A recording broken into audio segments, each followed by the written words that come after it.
Hi, brothers and sisters. It's Brother Bowen from the Institute in Reading.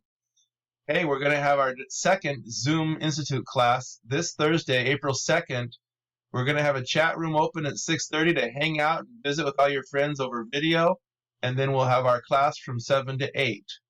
We're going to try and keep it to an hour because we know you are all busy in lockdown, and we don't want to take away from your precious time with Netflix.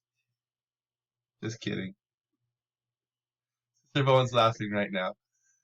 We want to invite everybody, those who are already in the invite list that have come to the first couple of classes, and those who are going to be coming from out of state, from BYU Idaho or BYU or from the military.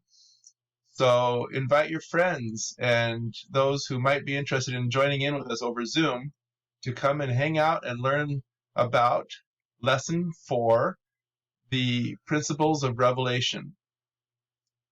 And it's going to be awesome because Dee Dee and I are teaching it, and we've had one class already that we have already used as a guinea pig class, and we thank the brave souls who toughed it through with that class with us.